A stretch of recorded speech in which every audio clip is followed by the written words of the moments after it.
Salut, c'est Hugo, vous l'attendiez, la série débute enfin, dès aujourd'hui et jusque fin mai, je vais vous présenter les programmes d'un maximum de listes candidates aux élections européennes. Cette série de vidéos, elle est réalisée en collaboration avec We Europeans, la plus grande consultation civique jamais organisée en Europe pour redonner la parole aux citoyens. Donc l'idée, ça va être aussi de confronter les propositions qui en sont ressorties avec les différents programmes. Aujourd'hui, vous l'avez vu dans le titre, on va parler de celui de la France Insoumise. Alors petit rappel, la France Insoumise, c'est un mouvement politique de gauche, il a été fondé en 2016 par Jean-Luc Mélenchon. C'est Manon Aubry qui sera la tête de liste du parti pour les élections européennes et c'est donc elle qui est chargée de porter le programme de la France Insoumise qu'on va détailler maintenant. Déjà, il faut bien voir qu'entre la France Insoumise et l'Union Européenne telle qu'elle fonctionne aujourd'hui, eh bien c'est pas vraiment une histoire d'amour. Cependant pour eux, il n'est pas question d'un Frexit, c'est-à-dire d'une sortie de la France de l'Union Européenne. Ce qu'ils veulent, c'est sortir des traités européens et en négocier d'autres, ça c'est vraiment le point central de leur programme. Les traités européens, c'est des accords conclus entre les pays membres de l'Union et en gros ce sont eux qui définissent comment fonctionnent les institutions et qui fixent les règles de fonctionnement de l'Union Européenne. Le truc c'est que renégocier les traités, bah ça un député européen ne peut pas le faire, à la limite c'est les États qui peuvent le faire. D'ailleurs Manon Aubry le reconnaît, négocier les traités européens ce n'est possible que s'ils sont au pouvoir en France. Ce qui est compliqué aussi c'est que pour beaucoup si on sort des traités européens on sort aussi de l'Union Européenne. Du coup c'est un peu ambigu parce qu'on l'a dit, la France Insoumise ne veut pas d'un Frexit. En tout cas, en attendant une éventuelle renégociation ou un changement des traités, eh bien la France Insoumise propose un plan B, tout simplement désobéir aux traités. Mais alors, pourquoi la France Insoumise veut renégocier les traités européens? Eh bien pour eux, la France est complètement dépendante de l'Union Européenne et elle ne peut pas faire ce qu'elle veut. Par exemple, ils citent souvent la règle des 3%. La règle des 3%, elle stipule que le déficit public, c'est-à-dire quand l'État a plus de dépenses que de recettes, ne doit jamais dépasser les 3% du PIB. Et ça, tous les États membres de l'Union Européenne doivent l'appliquer sous peine d'avertissement et de sanctions, même si dans les faits, il y a pas mal d'États qui peinent à obéir à cette règle. Le but de la renégociation des traités, vous l'avez compris, c'est donc de redonner du pouvoir aux citoyens français. Et pour la France Insoumise, ça passe aussi par la possibilité de pouvoir faire un référendum pour mettre fin au mandat d'un politique européen. Autre chose proposée, la possibilité de permettre aux citoyens de déposer une motion de censure pour renverser la Commission européenne. La France Insoumise veut aussi mettre en place un système qu'on appelle carton rouge. Concrètement, sans rentrer dans les détails, ça permettrait au Parlement de chaque pays de bloquer complètement un texte de l'Union Européenne, alors qu'actuellement, ils ont simplement la possibilité de demander le réexamen des textes. Au niveau écologique, le programme dénonce l'inaction de l'Union Européenne et veut une Europe zéro déchet qui utilise davantage les énergies propres, c'est-à-dire tout simplement des énergies qui sont renouvelables. Une des propositions principales, c'est d'instaurer une règle verte, c'est-à-dire d'interdire de prélever plus à la nature que ce qu'elle peut produire. La France Insoumise propose aussi, entre autres, la mise en place d'un tribunal international de justice climatique, l'interdiction des perturbateurs endocriniens ou encore interdire le plastique à usage unique et faire payer davantage les entreprises polluantes pour financer la dépollution. Il y a aussi des propositions pour protéger les animaux, comme l'adoption d'une charte de protection qui limiterait par exemple le nombre d'animaux par ferme. D'un point de vue plus économique, la France Insoumise veut mettre fin au travail détaché. Alors, qu'est-ce qu'un travailleur détaché? Prenons un exemple, ce sera plus clair. Cyril est bulgare et il travaille dans son pays en Bulgarie. Un jour, son patron l'envoie faire un travail dans une entreprise d'un autre pays de l'Union Européenne. Il est en quelque sorte prêté par son patron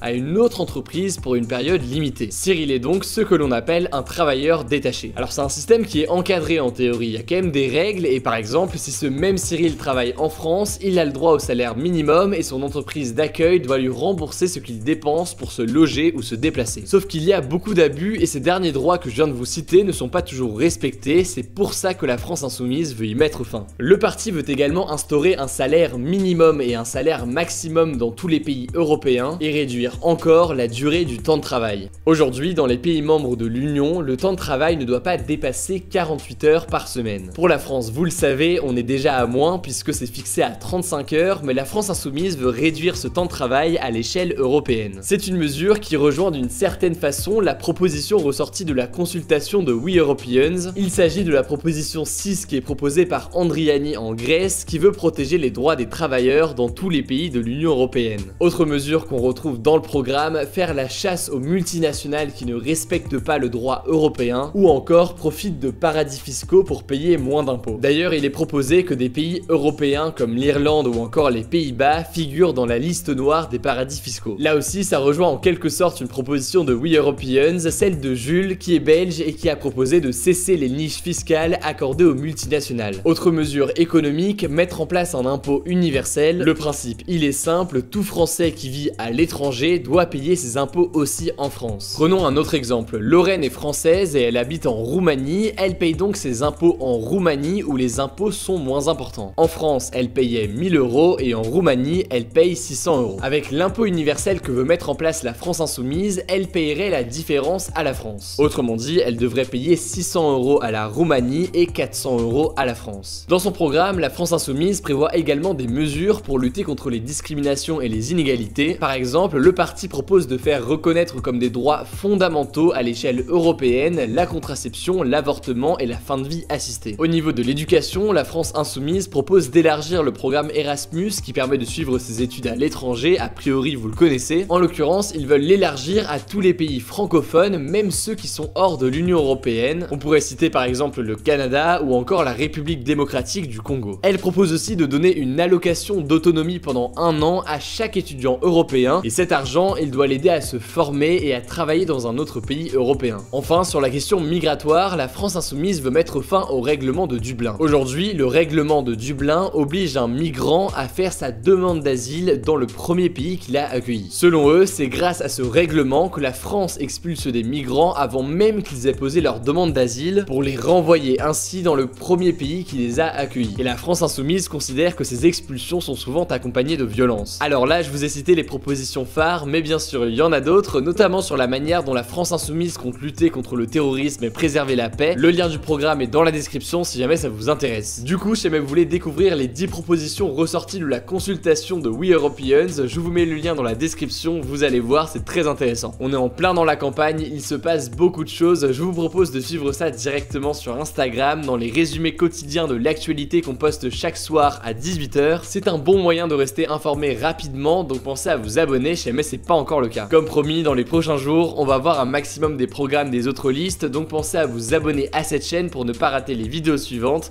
Je crois que j'ai tout dit, on se dit à très vite.